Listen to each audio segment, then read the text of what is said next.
प्यासे को एक जान।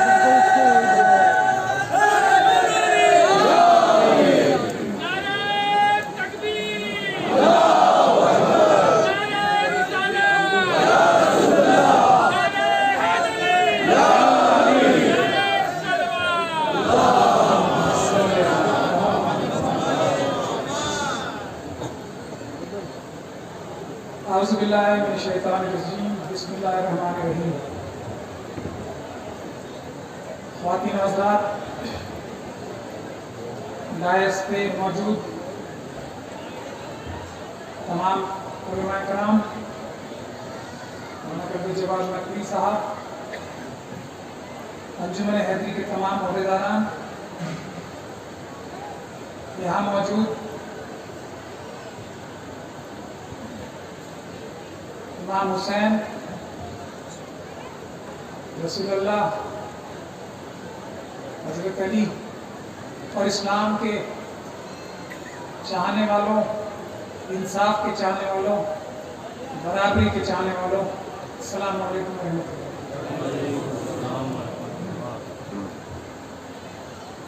आज हर साल की तरह मैं आप लोगों के बीच में फिर हाजिर हुआ हूं, लेकिन आज का दिन एक खास है।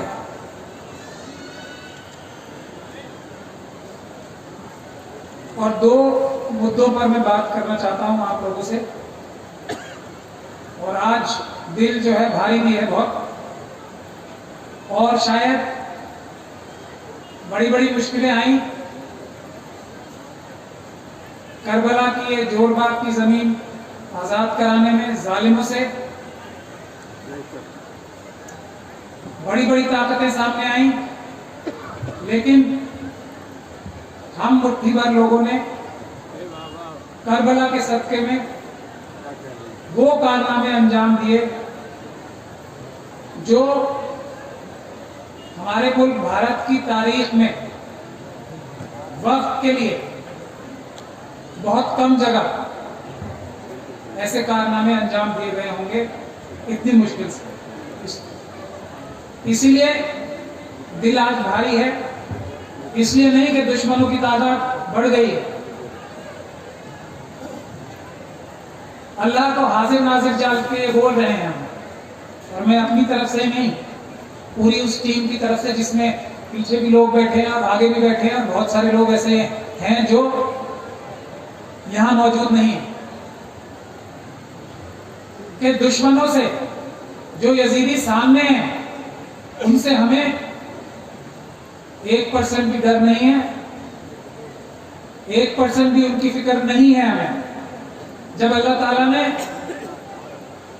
सब हालात खिलाफ होने के बावजूद कामयाबी दिलाई, और ऐसी अनप्रेसिडेंटेड कामयाबी दिलाई, तो अब अगर दुश्मनों की तादाद कुछ और बढ़ गई है तो उससे हमें फर्क नहीं पड़ने वाला। दुख और तकलीफ सिर्फ इस बात की है,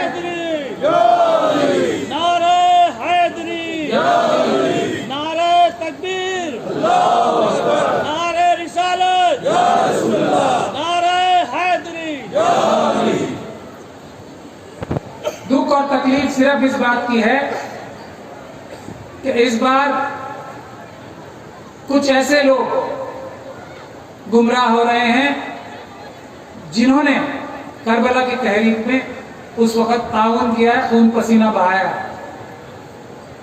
और अल्लाह हाजिर है, अल्लाह को हाजिर नाजिर जान के मैं एक बार फिर दोहरा रहा हूं, हम लोग सिर्फ इसीलिए ज्यादा ज़र्ब इसलिए खा रहे हैं कि बीच में हमारे कुछ ऐसे लोग खड़े हैं जिनके ऊपर हम लोग सख्ती से काम करने से या सख्ती से उनके ऊपर अमल करने में हम लोगों का हाथ रुक रहा है।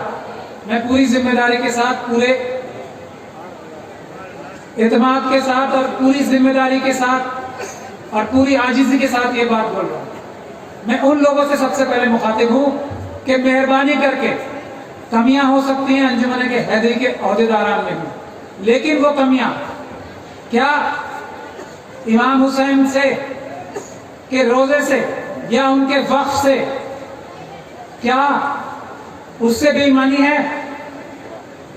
अगर ऐसा है तो सबसे पहले मैं ही उनके खिलाफ खड़ा होता। इस बात का कम से कम लोगों को यकीन होना चाहिए, सबसे पहले मैं खड़ा होता।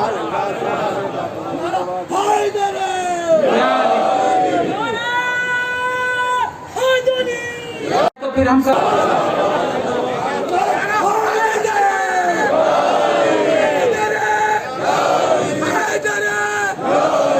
बाकी किसी की परवाह नहीं है हमें। जो अंजाम पुराने दुश्मनों का हुआ था इमाम हुसैन की वक्त के करबला की जमीन के, उससे बदतर उनका अंजाम होगा इंशाअल्लाह ताला। हम लोग करबला में बैठे हैं और लोगों को वार्निंग है, ये समझ जाए कुछ उनके काम नहीं आने वाला। पहले जो यजीदी थे उनसे ज्यादा ताकतवर नहीं है वो, बिल्कुल समझ जाए।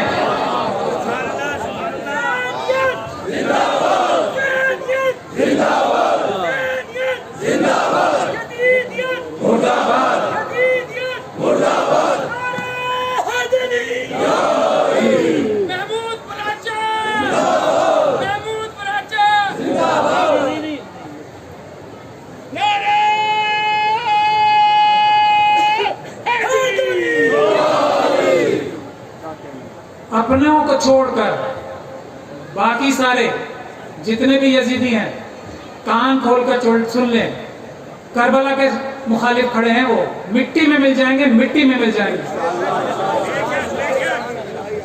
और मिट्टी में मिला दिए जाएंगे। हम लोग इतने कमजोर नहीं हैं, अपनों को छोड़ के बता दें। अब जो आमतौर पे मैं नाम लेके बात नहीं करता था, लेकिन जो ये करबला की लड़ाई से वक्फ को जितना पूरे मुल्क में हौसला मिला था, आज हम लोग कहां कहां जाके करबला के सत्ते में किस किस जगह जाके वक्फ की लड़ाई नहीं लड़ रहे, किस किस जगह जाके SC ST OBC और माइनॉरिटीज की लड़ाई नहीं लड़ रहे। एक साजिश ये भी है कि हम लोगों को ये जो हमारा, जहां पे हमारे दिल और जान दोनों जुड़े हुए हैं, यहां प्रॉब्लम क्रिएट करो ताकि हम जो मनुवादी ताकतें हैं, यजीदी ताकतें हैं, उनको जाके उनका मुकाबला यूपी में ना कर सके, असम में ना कर सके, दूसरी जगह जहां जुल्म हो रहा है वहां ना कर सके, हमारा ध्यान बटाने का। ये एक साजिश का हिस्सा है। दिल्ली दंगों में जो हम लोग काम कर रहे हैं वहां से हमारा ध्यान बटा के वापस जहां हमारी दिल और जान सब जुड़ा हुआ है वहां पे हमला करने की वजूहत ये भी है। ये कौम और मिल्लत को समझने की बात है। और कौन लोग कर रहे हैं ये काम? जो अपने आप को बज़ाहिर मिल्लत का रहनुमा मानते हैं, ऐसे ओहदे पे हैं जहां वक्फ को बचाने की जिम्मेदारी उनकी है। लेकिन आज नहीं, करबला के टाइम से और उससे भी पहले टाइम से वो चेयरमैन साहब करबला को भी बेचने की साजिश कर रहे थे, अल्लाह ताला ने नाकाम की। तब भी ये बोला था कि 20,000 रुपए में ये 2.5 एकड़ जमीन 20,000 रुपए में, 20,000 रुपए में आप लोग बताइए, एक छोटा सा फ्लैट भी नहीं मिलता दिल्ली में, दे देनी चाहिए उन यजीदियों को जो कि यहाँ नौकर के तौर पे, माली के तौर पे रखे गए। तब भी ये कहा था। आज भी क्या दुश्मनी है अंजुमन हैदरी से? मेरी समझ में पूरी दिल्ली में और पूरे मुल्क में ऐसी अंजुमन नहीं है जो ये कह रही है कि हम अपना सारी कारगुजारी दुनिया के सामने रखते हैं, वेबसाइट पे डालते हैं। इस बात की तारीफ होनी चाहिए या इस बात के खिलाफ खड़ा होना चाहिए लोगों को? जो ये कह रहे हैं कि हमसे एक एक पैसे का हिसाब लो, उनकी तारीफ होनी चाहिए या उनकी बुराई होनी चाहिए या उनके सामने खड़ा होना चाहिए? जाती इख्तिलाफात भूल जाएं। ये जो भी हो रहा है ना, ये इमाम हुसैन के रोजे के और उस करबला के खिलाफ है जो बख्शा नहीं जाएगा। अगर कोई हिसाब देने से कोताही कर रहा है, पूरे मुल्क में कितनी अंजुमनें हिसाब दे रही हैं, आप अपने दिल पे हाथ रख के सोच लीजिए कितनी वक्फ की प्रॉपर्टीज ऐसी हैं जो वक्फ बोर्ड में हिसाब दे रही हैं। मेरे ख्याल से दिल्ली में सबसे ज्यादा पैसे का हिसाब देने वाली और सबसे ज्यादा इनकम वाली यही अंजुमन हैदरी है और इसी के पीछे वक्फ बोर्ड लगा हुआ। क्यों? सोचिए। तो आज भी इस तरह की दुनिया में उन्हें जो दूसरी बॉडी बनाई जो कि गैर कानूनी 2 नहीं 3 नहीं 4 इदारों ने डिक्लेयर कर चुकी है। उनको दुनिया में एक ही इंसान ऐसा मिला जिसको चेयरमैन बनाना है, जिसके ऊपर 250 करोड़ का या 200-150 करोड़ का 126 करोड़ का नोएडा में जहां पे वो मुलाजिम थे, पूरी दुनिया में छांट के ऐसा इंसान मिला है, कोई नहीं मिला। ये अंजुमन चलिए बुरी है। उसमें लिस्ट देखिए कौन कौन जमीर फरोश की लिस्ट है, वो 96 लोगों की लिस्ट देखिए, क्या उनका ताउन है, क्या उनका कंट्रीब्यूशन है वक्त के लिए, इमाम हुसैन के रोजे के लिए और वक्त के लिए क्या ताउन है, सिवाय लूटने और खसोटने के अलावा क्या किया उन लोगों से, उनका हिसाब होना चाहिए और हिसाब होगा इंशाल्लाह, अभी होगा इंशाल्लाह ताला। हमें नसीब के करबला की तरफ लाएंगे लोग, देखिए क्या है उनके कैरेक्टर्स।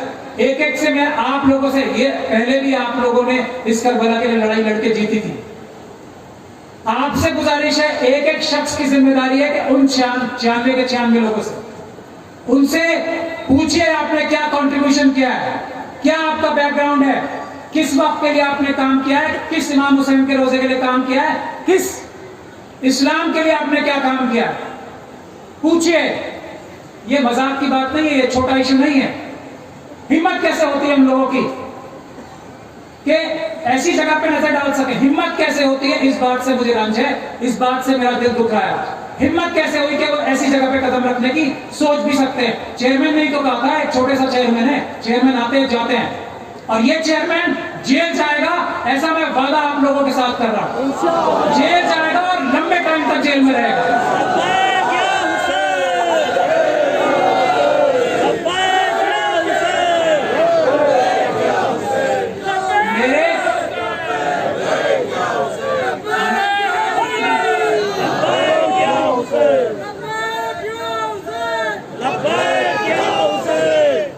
इंशाल्लाह ताला मैंने वादा तोड़ना नहीं सीखा, ये वादा भी इंशाल्लाह पूरा करेंगे। मेरे खुद के ऑफिस के चेयरमैन साहब आए थे, दिल पे हाथ रख के ये कहा था कि आज के बाद जो अब तक हुआ पूरी, कह रहा हूं सुन रहे होंगे वो भी, आज के बाद करबला की तरफ बुरी नजर नहीं रखूंगा।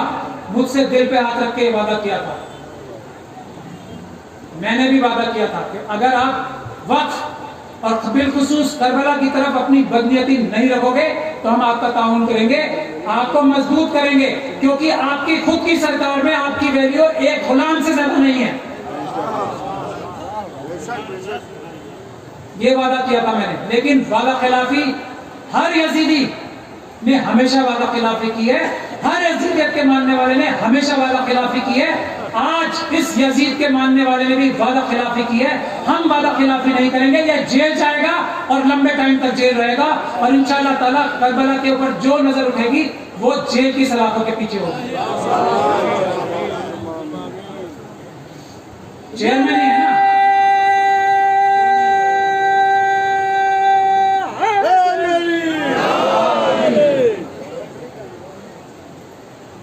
एक मुद्दा तो ये था। दूसरा मुद्दा जो एक और बड़ी साजिश है, यहां यह कहा जा रहा है आज इन मुश्किल हालात में, आप लोगों को याद होगा मौलाना कल्बे जवाब और अंजुमन हैदरी के दूसरे ओहदेदारान बहादुर अब्बास नकवी साहब और दूसरे लोग, एक बार जब करबला में ISIS और दाइश ने हमला किया था, तब से हम लोगों ने एक मिशन उठा रखा है कि हम दाइश के आतंकवाद के खिलाफ, ISIS के आतंकवाद के खिलाफ हम बीड़ा उठाते हैं और हम इनको कामयाब नहीं होने देंगे। और हम लोगों ने खून पसीना एक करके दाइश और ISIS को भारत में, इंडिया में घुसने से रोका, अपनी जान हथेली पे लेके रोका। मैं ये भी बात पूरी जिम्मेदारी के साथ कह रहा हूं और तथ्यों के साथ कह रहा हूं कि भारत सरकार का इतना बड़ा रोल नहीं है जितना हम लोगों का रोल है दाइश को और ISIS को मुल्क में घुसने से रोकने के। और उस ISIS के खिलाफ, उस दाइश के खिलाफ हर साल यहां एंटी टेररिज्म डे जो है ऑब्जर्व किया जाता है। क्यों? क्योंकि इमाम हुसैन ने हमें रास्ता दिखाया था पीस का, कि कितना भी बड़ा जालिम हो, कितना भी बड़ा दहशतगर्द हो, कितना भी बड़ा आतंकवादी हो, इमाम हुसैन के सामने सब आतंकवादियों को घुटने टेकने पड़ते हैं। तो उस रास्ते पे चल के हमने ISIS को रोका है, इंडिया में घुसने से, भारत में रुकने से। आज इस डे की भी मुखालफत कर रहा है। तो इसमें दिल्ली सरकार के चेयरमैन साहब के और दूसरे इतने दाइश के और ISIS के समर्थक हैं, सब सामने आ जाए। हम सबसे मुकाबला करने की ताकत रखते हैं, सब आ जाए सामने।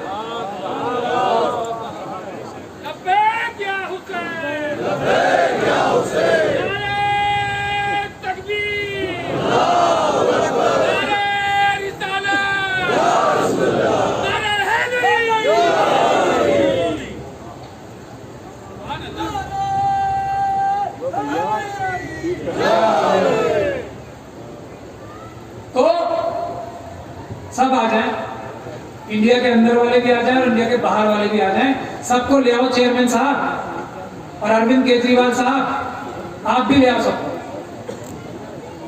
दाइश को और ISIS को हम इंडिया में नहीं घुसने देंगे, चाहे कुछ भी हो जाए। तो ये हम हुसैनियत के मानने वाले हैं। देखने में हम लग रहे हैं कि बहुत सॉफ्ट शख्सियत है, लेकिन वो तभी तक है जब यजीदी हमारे सामने आके मुकाबले पे नहीं करेंगे। जब आएंगे तो हमारा असली रूप देखेंगे। 1400 साढ़े 1400 साल पहले भी देखा था, हम उन्हीं के तो मानने वाले हैं।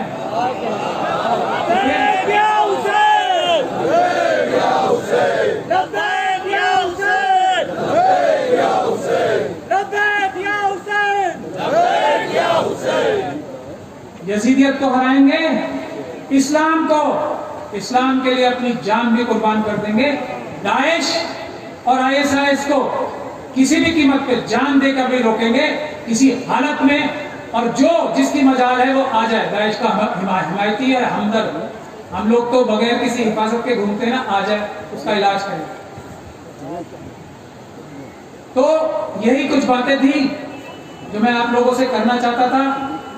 लेकिन एक गुजारिश और भी है, हम हुसैनियों को तो ना सिर्फ दुश्मनों के हमले से बचना होता है, लेकिन कंस्ट्रक्टिव काम भी करने होते हैं। आप सभी लोगों से गुजारिश है कि हम सब लोग करबला में भी, आजकल तो करबला में मैं ज्यादा टाइम नहीं दे पाता हूं, मौलाना कल्बे जवाद साहब हैं, अंजुमन हैदरी की ऑर्गेनाइजेशन है, ये लोग भी बहुत सारे कंस्ट्रक्टिव काम करने के लिए कोशिश कर रहे हैं। आप सब लोगों को इनका हाथ बढ़ाना चाहिए, वक्तन फवक्तन आके कुछ ना कुछ टाइम में। बार बार गुजारिश करता हूँ, हफ्ते में, महीने में, दिन में जो जितना टाइम दे सकता है आके यहाँ दे, यहाँ के लिए कोई प्लान बनाए, यहाँ की फलाह बहबूद तरक्की के लिए क्या किसके पास आइडिया है। क्योंकि कुछ ये 20-21 लोग हैं अंजुमन हैदरी के, और जो दूसरे लोग हैं इनके साथ, उनका दिमाग भी महदूद है ना। आप लोग सब लोग आएंगे तो नए नए आइडियाज देंगे, नई नई कोलैबोरेशंस होंगी। आप लोगों की हिम्मत से, आप लोगों की रोजमर्रा के टाइम देने से यहाँ की जो प्रोग्रेसिव काम है, जिसके लिए इतनी कुर्बानियां दी आप सब लोगों ने, जिसके लिए इतनी लड़ाइयां लड़ी, तो ये इसलिए थोड़ी कि यहाँ वर्ल्ड यूनिवर्सिटी ना बने, तो उसमें भी ताउन दीजिए, उसमें सजेशंस दीजिए, उसमें आके रोज या हफ्ते में कम से कम जो जो लोग हो सकते हैं वो वॉलंटियर्स भी। आज अध्यक्ष जी की इजाजत से, अगर अध्यक्ष जी इजाजत दें तो सब लोग अपने वॉलंटियर्स नाम भी दे दें, कौन कितना टाइम देगा अंजुमन हैदरी के साथ फलाह बहबूद के लिए काम करने के लिए, क्या क्या कंट्रीब्यूशन कर सकता है। कोई इंजीनियर है, कोई गवर्नमेंट जॉब में है, कोई एजुकेशनिस्ट है, उन सब की जरूरत है ना यहाँ पे, तो वो भी अपने वॉलंटियर्स नाम। अंजुमन का लीगल स्टेटस, आप भी मुझे मजाक कर रहे हैं? ये अंजुमन का लीगल स्टेटस बना के मैं मजाकिया बात नहीं करना चाहता। किसी की कोई हैसियत नहीं है। अंजुमन जो है उसके सामने किसी वक्फ बोर्ड की, जब तक वो कानून का पालन नहीं करता, और ये वक्फ बोर्ड कानून के खिलाफ काम कर रहा है। अंजुमन हैदरी, अब ये वैसे ही बता रहा हूं क्योंकि अध्यक्ष जी ने आदेश किया, प्रेसिडेंट साहब ने आदेश किया, 1954 से मुतवल्ली, केयरटेकर और मैनेजिंग कमेटी है, मैनेजमेंट सारी अंजुमन हैदरी के हवाले। वक्फ बोर्ड जो है ना वो भी बाद में बना। पहले शिया वक्फ बोर्ड दिल्ली में अलग होता था, सुन्नी वक्फ बोर्ड अलग होता था। आज भी जो कानूनी पोजीशन है वो ये है कि किसी भी वक्फ बोर्ड में एक शिया मेंबर या एक से ज्यादा शिया मेंबर इसलिए होते हैं जहां पे अलग अलग बोर्ड नहीं बन सकते, जहां पे 15% प्रॉपर्टीज अलग या 15% टोटल वक्फ की प्रॉपर्टीज की 15% शिया प्रॉपर्टीज नहीं होती, तो वहां पे अलग शिया वक्फ बोर्ड बनता, वरना शिया मेंबर जरूर होते। तो एक तो अंजुमन हैदरी, क्योंकि शिया अंजुमन सबसे बड़ी है दिल्ली की, इस इतबार से भी, और क्योंकि ये एक ऐसी बॉडी है जिसमें ट्रांसपेरेंट तरीके से इलेक्शन होते हैं, ये बहुत ही अहम बात है। बहुत ही ट्रांसपेरेंट तरीके से इलेक्शन होते हैं, उसका बाकायदा अखबारों में एडवर्टीजमेंट दिया जाता है, उसके बाकायदा वीडियोग्राफी से इलेक्शन होते हैं। तो ये इतनी पुख्ता ऑर्गेनाइजेशन है जिसको हटाना किसी वक्फ बोर्ड का के लिए बहुत आसान नहीं होगा। हट सकती है एक तरीके से कि उसके लिए पूरी इंक्वायरी होगी। इंक्वायरी में भी किसी भी मुतवल्ली को, ये मुतवल्लियों की बात कर रहा हूं, मौका मिलता है कि वो अपनी सफाई पेश करे, पूरी प्रॉपर, जैसे कोर्ट का काम चलता है वैसे इंक्वायरी होती है।